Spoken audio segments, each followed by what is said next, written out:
네, 안녕하세요. 영스랩의 신영아 박사입니다.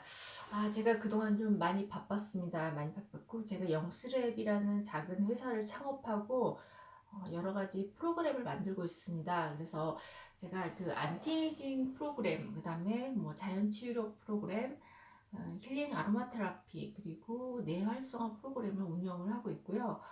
오늘은 이제 제가 안티에이징 프로그램 수업을 좀 마쳤습니다. 그래서 요즘에 사실은 오프라인으로 수업을 진행해야 되는데 우리가 코로나 때문에 부득이하게 온라인으로 수업을 일부 진행을 했고요. 오늘 첫 시간 이제 날도 더워지고 하기 때문에 디톡스나 우리가 다이어트 좀 많이 필요하잖아요. 그리고 체질 개선. 그동안 운동 못 했잖아요. 저도 이렇게 코로나 때문에 운동을 많이 못 했는데 디톡스가 필요할 것 같아서 우리 첫 시간 오늘 디톡스에 대해서 설명을 좀 드리겠습니다. 그리고 좀 영스랩이라는 카페나고 블로그, 그 다음에 유튜브 이렇게 이런 데서 우리가 지금 안티에이징이나 자연 치유력에 관한 거, 그다음 대체의학에 관한 정보를 많이 여러분들한테 탑재를 해놨습니다. 그러니까 여러분들 많이 오셔서 정보도 이용해 주시기 바랍니다. 자, 우리가 왜 디톡스를 해야 될까요? 자, 디톡스. 여러분들 디톡스 그러면 일단은 우리가 독소란 단어가 떠올라야 돼요.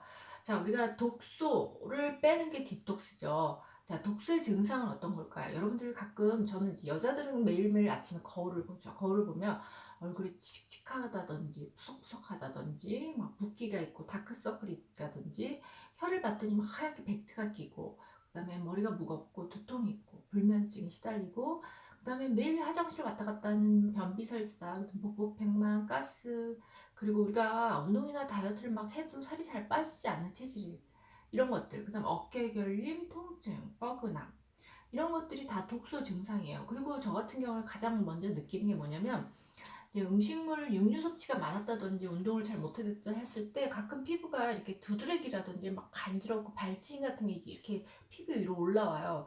그래서 내가 그러면 이런 증상이 딱 나타나면 제가 그동안 먹었던 식사나 이런 것들을 뒤돌아 봤을 때 육류 섭취가 너무 많고 운동은 하지 않고 그리고 뭔가 독소를 많이 쌓아놓거나 이런 생각이 들더라고요. 그래서 여러분들이 어, 트러블, 피부 트러블이나 가려움증, 그 다음에 알레르기, 비염, 결막염, 아토피, 만성피로, 그 다음에 건망증이 심하고 의욕상실에 기분 변화까지 기분도 꿀꿀하고 우울하고 막 가라앉는다 이런 것들이 다 독소와 연관된 증상입니다. 자, 그럼요. 우리가 독소가 쌓이는 경로는 어떻게 하면 독소가 쌓일까요? 제일 첫 번째는 음식물이 제일 중요하죠. 우리가 매일 먹는 식품이 굉장히 중요한데, 특히 뭐 햄버거, 피자, 여러분들 저도 피자 좋아하는데, 햄버거, 피자, 뭐 커피, 그 다음에 컵라면, 특히 육류 섭취가 굉장히 중요하고요. 그 다음 식품 첨가물. 우리가 먹고 있는 특히 이 인스턴트 식품 안에는 이 식품 첨가물들이 굉장히 많이 들어있어요. 이런 것들이 다 독소로 작용을 하고, 그 다음에 먹는 것뿐만이 아니라 여러분들이 아침에 저도 아침에 이제 나올 때 샴푸하고 그다음에 바디 클린저로 씻고 그리고 머리에도 트리트먼트 바르고 그러고 나서 기초 화장품도 여자들은 굉장히 많이 바르잖아요. 여러분들 아마 스킨, 로션, 에센스, 크림 뭐 등등 거기다 이제 그 바르고 나서 그 후에 또 다시 메이크업을 하고 그리고 여러분들이 우리 세제에서 주방에 쓰는 세제라든지 욕실 청소용품 그다음에 우리 섬유 유연제 있잖아요. 그러니까 이 섬유의 향이 나라고 섬유 유연제도 쓰고 우리가 또 드라이클닝 했을 때 쓰는 화학 제품이라든지 우리가 여러분들 매일 쓰는 핸드폰의 전자파, 드라이기에서 나오는 전자파 이런 것들이 다 독소로 작용을 합니다. 우리가 매일 안 하고 살 수는 없죠. 안 하고 살 수는 없는데 이런 것들이 독소로 작용한다는 걸 알아야 돼요. 그래서 이런 것들이 다 독소로 작용하고 내 몸에 독소를 쌓는 경로들입니다.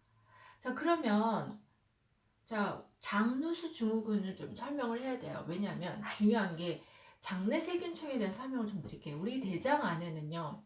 굉장히 무수히 많은 백조의 세균들이 살고 있어요. 이거를 마치 우주 은하계에 비유하듯이 백조의 장내 세균총이 균형을 이루고 있는데 여기에는 여러분들이 아시는 유산균, 유익한 균과 유해한 균이 서로 균형을 맞추고 있어요.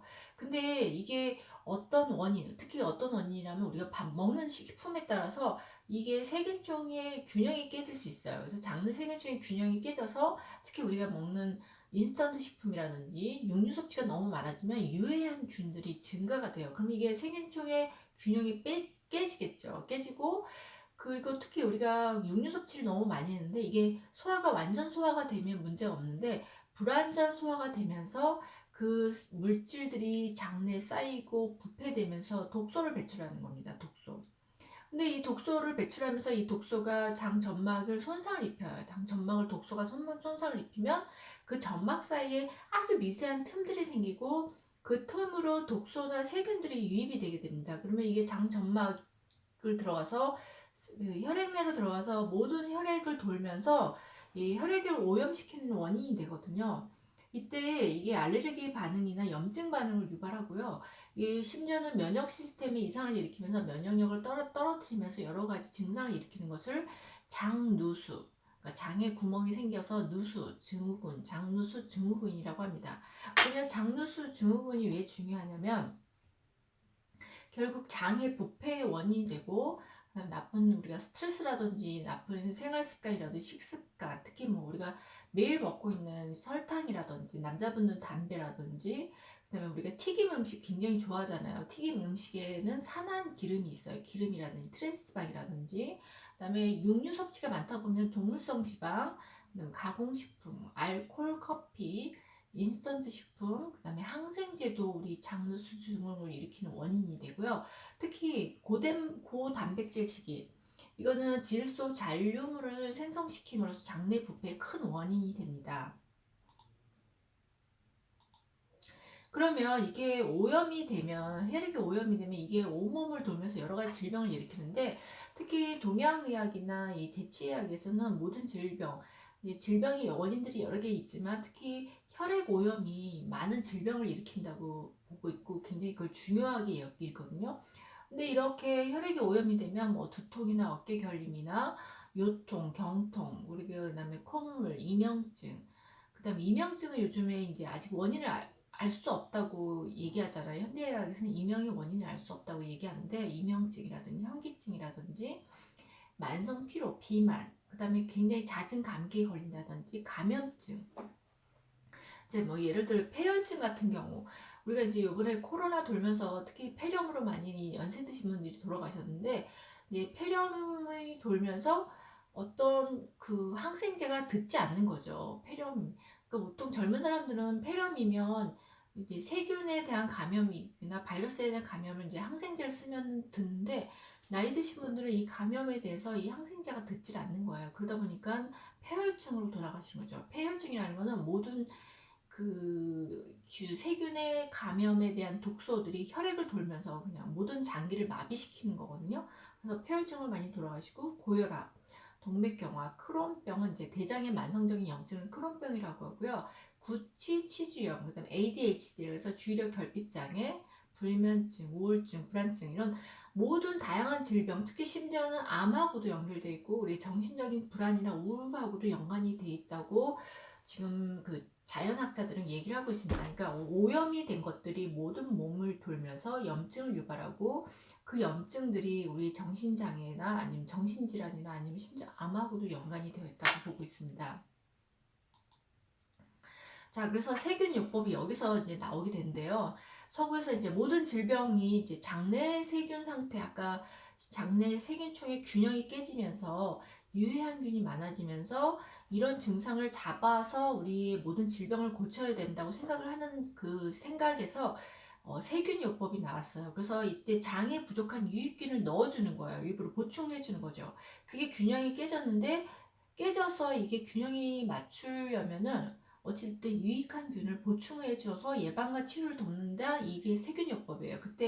이때 사용하는 유익한 균을 우리가 프로바이오틱스라고 하는데, 여러분들 아마 요즘에 그 어떤 여의사 선생님이 그 우리 홈쇼핑 틀면 맨날 나오시잖아요. 홈쇼핑 틀면 나오셔서 이 프로바이오틱스로 굉장히 많은 판매를 하시는 분이 있어요. 작년에 연매출 400억을 파셨다고 하더라고요. 그래서 제가 2년 전에 제 미라클 건강법에도 이제 이 프로바이오틱스의 중요성에 대해서 굉장히 설명을 제가 많이 했는데, 음, 어찌됐든 프로바이오틱스가 하는 역할은 우리가 장 소장 점막에 육모라고 해서